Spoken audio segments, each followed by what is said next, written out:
Hello and welcome to another episode of Mortgage Video Mastermind, where we bring you professionals who share insight into the latest trends, tips, industry, technology, and services to help you create more videos to use in your mortgage business. And we should be live. All right. Happy Friday. We've made it through another week. And looking forward to our conversation today. So welcome, everyone. We are live with our Mortgage Video Mastermind. And my name is Ginger Bell, and I'm here with Scott Schang. And today it is just the two of us today. So we're going to have a conversation about scheduling, because we were actually just talking about that. And And my severe lack of scheduling and this is an important conversation for sure. Yeah, especially when it comes to video, right? Because there is planning that is required with video, because there's the production. Well, there's the content piece. What am I going to talk about? There's the production piece of recording it, and then there's the kind of the post-production. What are you going to do with it? Yeah. Right. And then there's the promotion piece of it. So there are steps in creating marketing videos. And if you don't have that planning, and this is what I find is my reluctance is exactly that, is if I don't plan, it comes down to crunch time, and you can't do all of those things just on a whim. So I end up finding myself saying, well, let's skip the podcast this week, and because we're not prepared. And right. That was exactly so. I am prime example number one of what happens if you don't schedule. You end up not doing it, and that's just not the right answer. Yeah, absolutely. And it allows, if you don't have a schedule, and I always find one of the easiest ways to make sure you do something is to put it onto your calendar and to make a commitment to someone or to a group. It's just like when we started doing this, and it's like we had talked, it's like, you know what, let's just every Friday, we're going to get on and we're going to do a Facebook Live. And that's a commitment. The other thing I've learned is when you do it with someone else, it holds you accountable to it, because it would be easy for me to say, oh, I've got 10 million other things to do today, so yeah, I'm not going to do this. But when we both have it, and sometimes Frazier jumps on, we've had Carl White jump on, and that's the reason that we set up a lot of people on here. We've had Ryan on, we've had Kyle on, we've got a lot of other people in the group who are posting videos. So first of all, if you're posting videos in this group, I want to say thank you so much, because that's exactly why we created this group. This group is about growing, about learning, about realizing you don't have to be fantastic, whether you're starting off with, I've never even shot a video, on my phone, to, super fancy studios. We've had some of our individuals on this group who have posted their studios that are like, wow, I'm like in studio envy looking at them. And you have a better studio than I do. I've got great sound equipment, and I've got things that I do, because I've been doing video for a long time, mostly on the compliance side and on, underwriting guidelines and things like that for my clients. But really getting into the whole thing as far as equipment, there's a ton of things you can do, but you don't have to have that, but you do have to have discipline. So I think that is the number one thing you have to have when you're doing anything, whether it's creating video, whether it's, having a strategy for contacting your real estate agents, is to have the discipline and the commitment to be able to do that. So that's the first thing as far as scheduling, is put it on your schedule.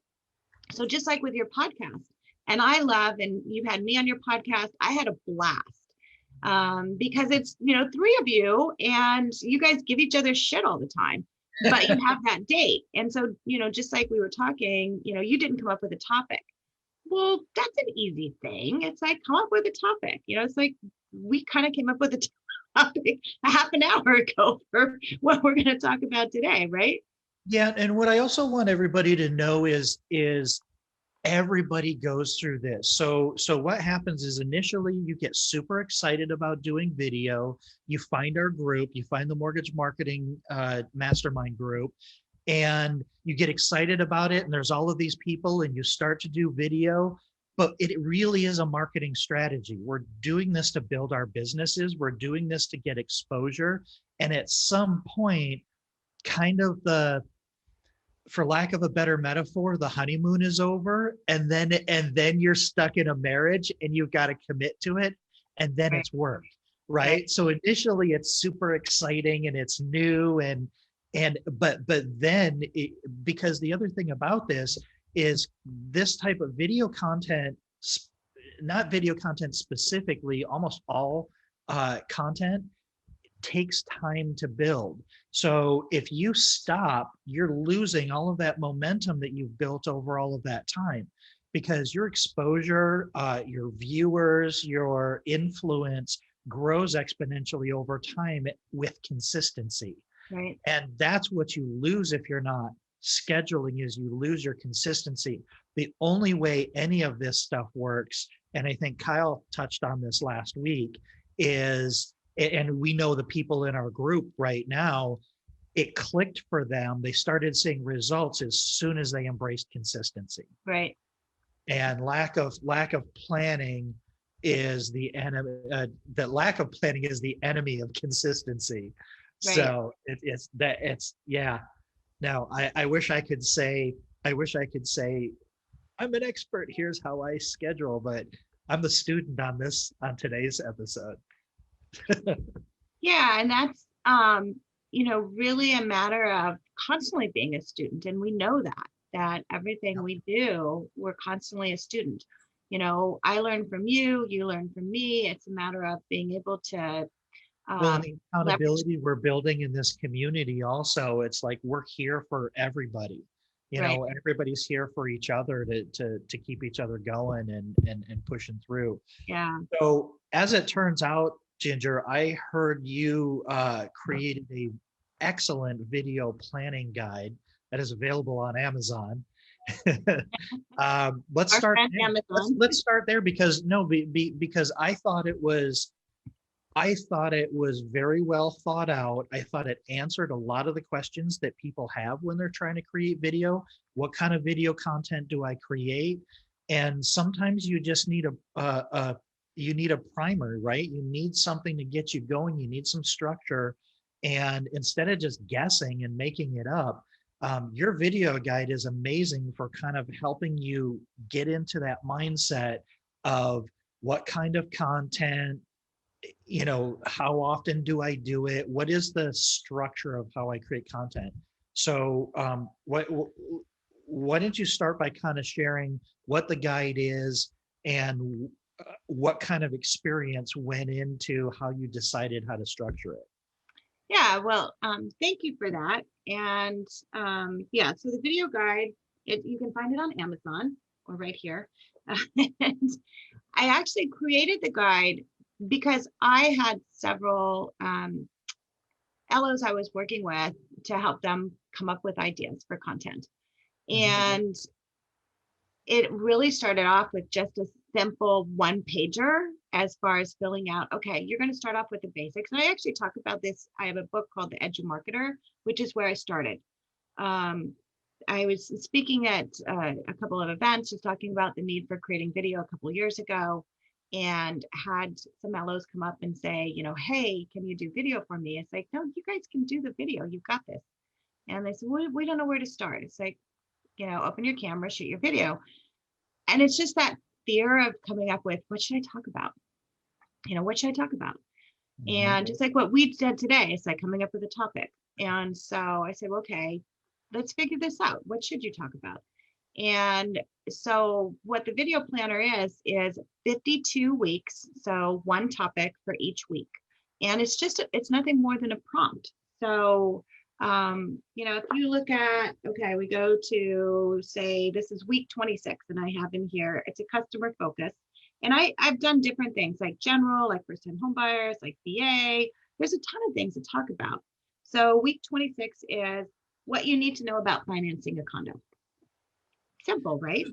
Well, I want to back up a second because I think that's one of the more important things that you created there is you kind of created this um like these general channels, these silos of what type of content to talk about. And because some content is going to be timely and relevant, some may be newsjacking, like what's going on right now today, but you Right. also want to always be creating evergreen content, right? So kind of talk through, because do you have like four different types of content, and explain that part. Yeah, so the idea, and there's many different types of content. So, and some of you may have a niche that you're focusing on, whether it's on renovation home loans, whether it's on VA, whether it's on FHA, whether it's on first-time home buyers, whether you're on, It can even be a geographic niche, right? yeah, Like it could hyper be, local. yeah, whatever. But you have to remember, even though that may be your niche, there are a lot of other people that will be looking at your content. And so being able to, run across those different silos, as you say, just builds a broader audience for the videos you're creating, and it opens up possibilities for topics. If you're just working on doing HECM loans, then that's great. Think about all the different things you can talk about within HECM loans. And it could be underwriting guidelines, it could be qualification, it could be those kind of things. But you also have to remember people still need to know about, what is a loan estimate? What is a closing disclosure? What happens at closing? How do you make an offer on a house? So you can pull in those other areas as well, even though you just have that one particular niche. And so the idea with the video planner was to kind of open that for other possibilities. And if you do, let's say you do reverse mortgage HECM loans, condos is a conversation you can have. How can you buy a condo with a reverse mortgage? Now you've just opened another opportunity, another video, and it doesn't have to be a long video. So what I did in the planner is it's just, one page, come up with your topic. So your topic is, and don't overcomplicate. I mean, we just went through this as far as, coming up with a name for what we're doing in our series, right? It's like, don't overcomplicate it. So your topic can be what you need to know about buying a condo with a reverse mortgage. And then, your hook could be your topic. It could be something different. It could be, 3 things you need to know about buying a condo with a reverse mortgage. I always love when you put numbers in there. Dave Letterman always had the top 10, and it was very popular for a reason. Yeah, yeah. The top three reasons, or the top three mistakes first time buyers Yeah. make. That kind of thing. Yeah. 3 things you need to know about being a cash offer. I like to use I like to use 3s and 5s. So it's just Mhm. a thing as far as numbers, and that it usually makes it easier for people to remember. But I wrote the planner in a way that you start off with your topic, you have your opening hook. So in this video, I'm going to share with you the 3 things you need to know about buying a condo with a reverse mortgage. And then it has in the planner, what are those 3 things? And you can get into writing out the entire script. And if you want to, you can just write, ideas.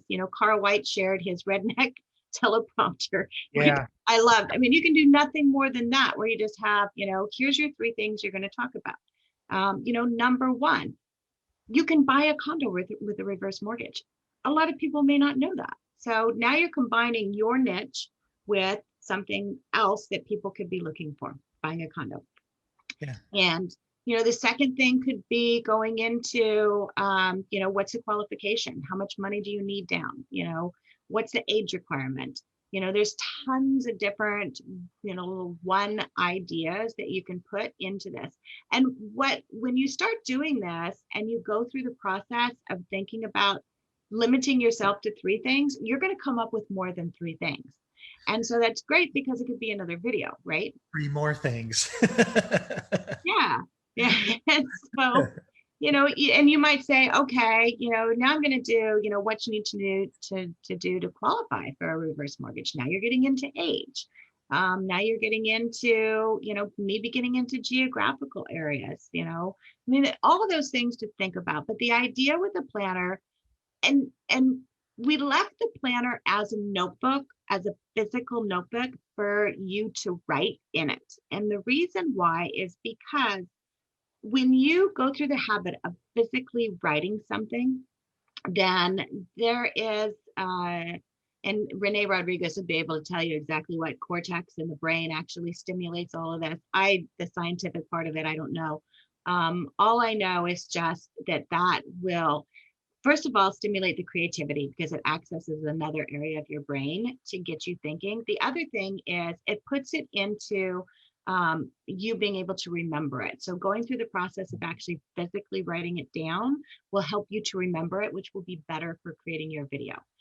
And then, it's just a matter of that writing, going through that process of writing it. It forces you to do that instead of just thinking from your mind, okay, here's the three things I'm going to talk about. And then you start shooting the video. It's like, oh my gosh, what were those three things I was going to talk about? When you go through the physical activity of writing out those three things, it helps you to remember them better, and it helps you to get more creative in the process. And so that's what the workbook is. It's nothing, I mean, it's not anything mind-blowing. It's, No, it's guardrails. It's guardrails that keeps you honest. Yeah, is what it does. that's it. And your whole planner is in here. So as you're talking, I'm thinking, what is the simplest way? So there's a couple of things I want to unpack right here. So the first thing is, I think we as professionals and as experts in our profession, in our industry, we assume that everybody just knows the stuff that comes natural to us. Like we assume, like you talk about, buying a condo with a HECM. I think there's probably somebody out there that says, well, people know how to do that. And no, the answer is no. There might be some people out there, but so the first thing is, don't assume that your cumulative expertise is common knowledge, because it's not.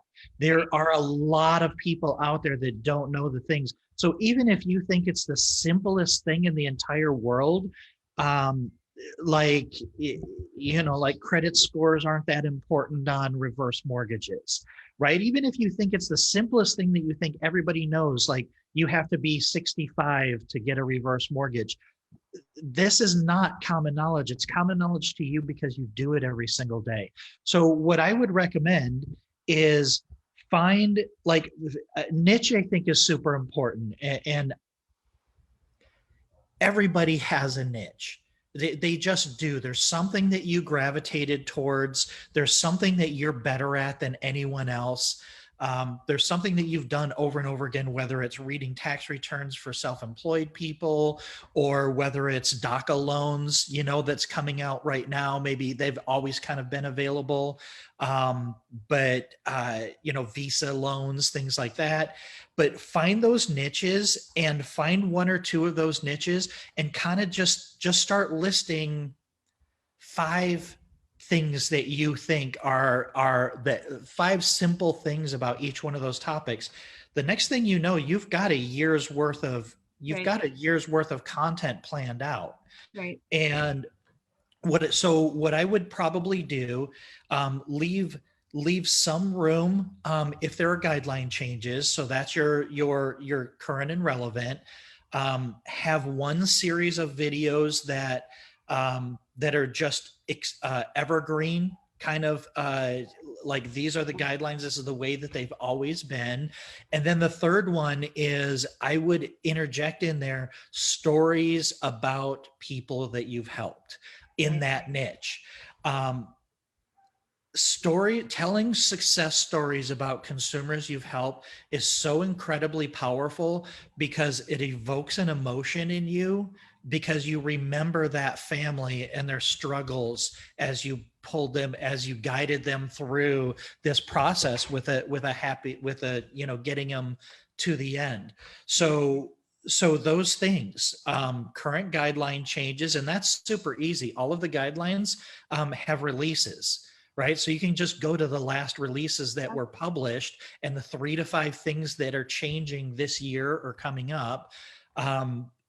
3 to 5 things that everybody knows, and then 3 to 5 stories success stories about people. Right. Now you've got 3 alternating content types that you could probably almost do an entire year just on one niche. Yeah. So like having that kind of structure, but sit down and write out those silos. At the top of the page, put what your niche or topic is, and then those 3 ways to have a conversation about those topics. And I think you do that, you sit down for an hour with a notebook and you really think that out. And I think you have a year's worth of content. Yeah. It doesn't mean that you ignore everything else, but really what we're talking about here is building the discipline of processing this information, converting it into topics, and then starting to create bite-sized chunks of education, edu-marketing, if you will, around that particular topic. Yeah. Well, and Kyle talked about that when he created his YouTube channel and just how he came up with the topics and exactly what you're saying. Updates are important to be able to add, even though they're not going to be as evergreen. I find that people share those videos because they're current and it's new. And so all of those different silos. One of the things when I wrote my book, The Edu Marketer, I talk about the first thing you're going to do is you're going to figure out your customer segments. So just like you talk about if that's your niche, in the mortgage industry, we have 2 different customers. We have, and your real estate agents, sometimes we think this is all consumer facing. Your realtors need this information as much as consumers. Absolutely. So you have your 2 different customers, your 2 different audiences are realtors and consumers. Yep. And so even under it's the same content. and it's the same content. But you may have a conversation with a real estate agent for, say, renovation loans, for example. You may do a video about, hey, did you know you can get paid on a renovation loan? You don't have to wait until the project's done. So you may do a video that's specific to a real estate agent that you wouldn't do for a consumer because the consumer doesn't give a rip. So, those are kind of things to think about when you're creating content. And then under that segment, so you have your consumers, you have those who are buying a home and those who are refinancing a home. So you're going to have maybe a different conversation or a different video for those 2 different segments. And then under somebody who's buying a home, you have your first time home buyer. You have those who are moving up, those who are moving down, those who are relocating. You have your veterans, you have those that are under USDA. You have your, down payment assistance. I mean, it's honestly, guys, endless on what you can do as far as creating video. And this, you guys got this. I love, and you say this all the time, Scott, if you want to know what to talk about, go to your inbox. Yeah, or you have the sent folder in your email box. Yeah, because you already answered all of the questions. Exactly. It's like whatever questions you're getting in, those are the topics you can do for videos. And then the other thing that I think is very important, and it's really become a big focus for me with my clients, is a why me video. If you do nothing else, honestly, within the next week, then create a why me video. That will help you to really begin to start creating videos. And so a why me video is just why someone should do business with you. And I've been going through this process with a couple of clients right now on creating why me videos. And it's funny because they do the first one and they're like, wow, that was really good. And I hadn't really thought about why somebody does business with me. Yeah. And then they'll say, okay, can I redo that one? It's like, absolutely. And then they'll come back and you see the passion and you see that commitment and you see that why. And when you do a why me video, I think that will create that foundation of why you need to do videos, because you know why you do this. There are a lot of other businesses we can all be in. And I always say I stay in this industry because it's tattooed on my forehead, too dumb to quit. But truly it's that passion, and you the same as far as being involved in this. So Okay, Start so with a YB you video. got my juices flowing. There's a couple of things I want to touch on that you talked about. Um, I hope I can recall all of them. So first of all, the Why Me video, you need a channel video for your YouTube channel, Yep. and that's your Why Me video, right? So there's a couple of different ways to approach a YouTube channel. It can be 100% educational and not about you. So this channel is informational. Like Kyle doesn't do a lot of why me. Kyle is a very educational, and then you're earning that trust because you're just putting so much good information out there and you're bridging that gap.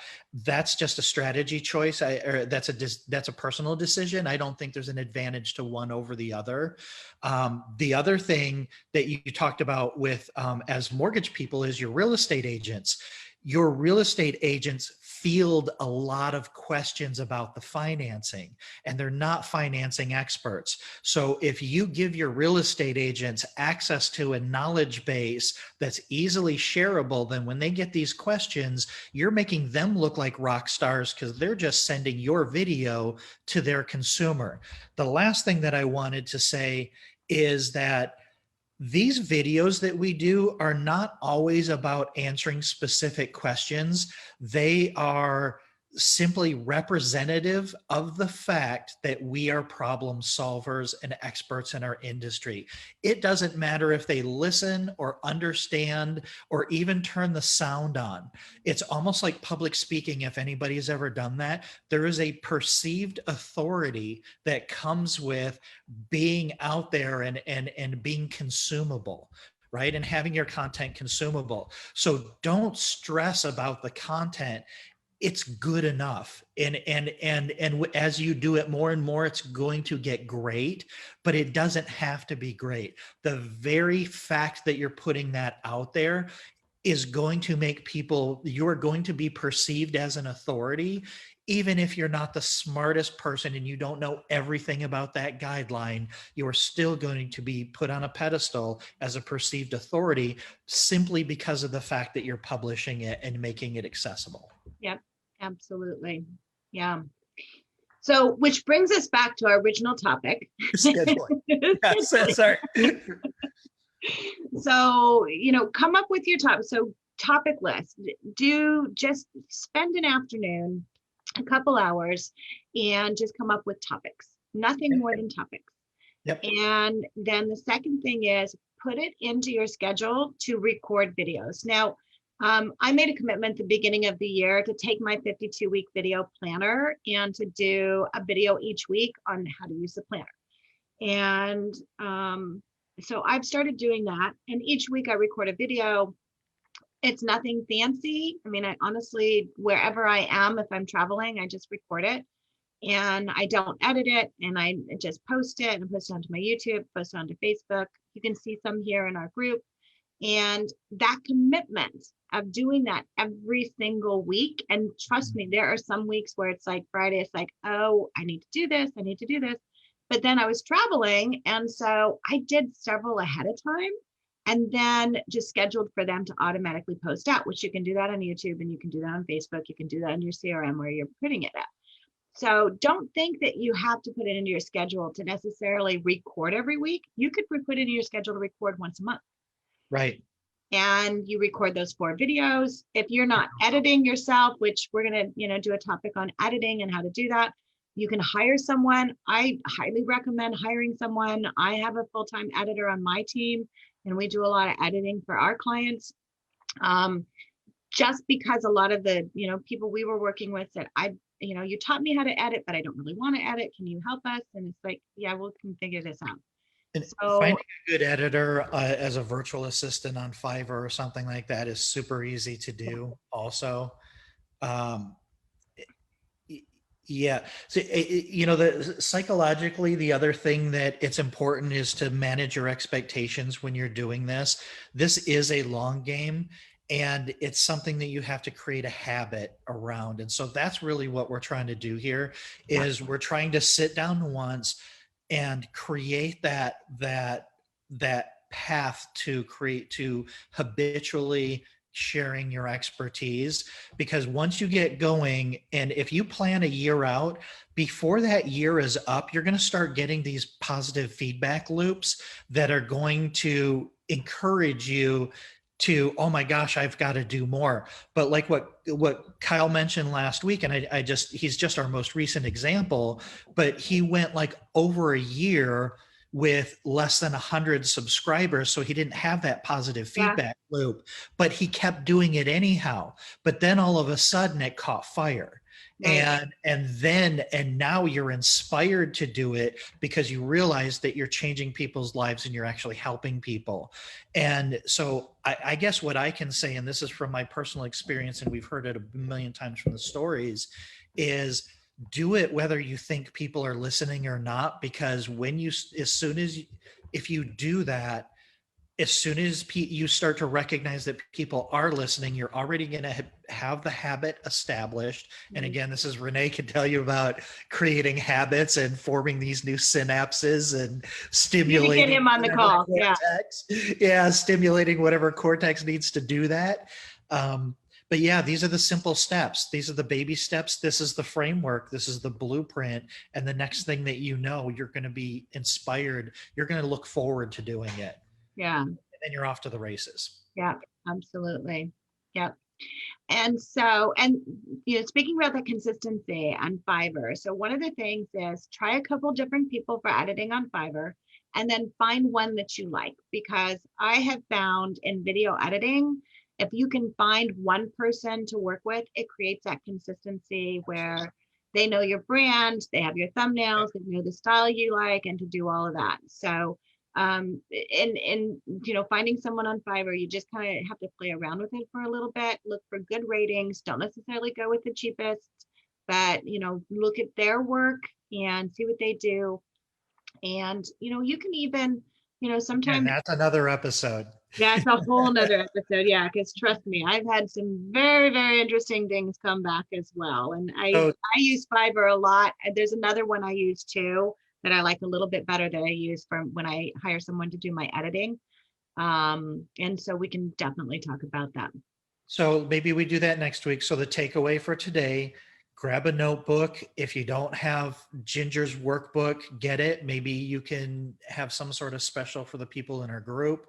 That they can get your book. But if not, sit down with a notepad, set aside at least 1 hour, and just start listing out topics in a niche that you're an expert at. And I guarantee that at the end of an hour, you're going to have a good enough start that you're going to have content for the next 6, 9 to 12 months. And step one is done. Yeah. And then next time we're going to talk about studios in here. We're going to talk about equipment. We're going to talk about editing. But step number one, I would say step 0 is map out your stream of consciousness, map out what you're an expert at, and just get that done.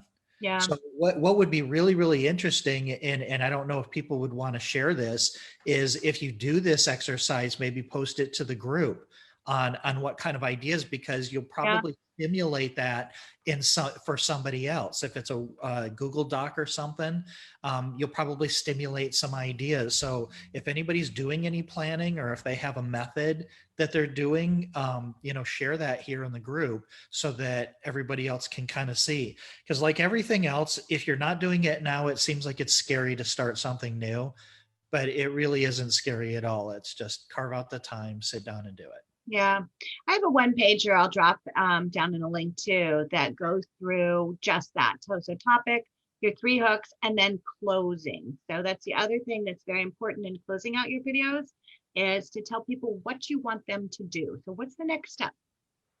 But we're not worrying about that right now. We're worrying about high level topic titles, and then you use your one pager, and then you start to unpack all of those. Exactly. But baby steps.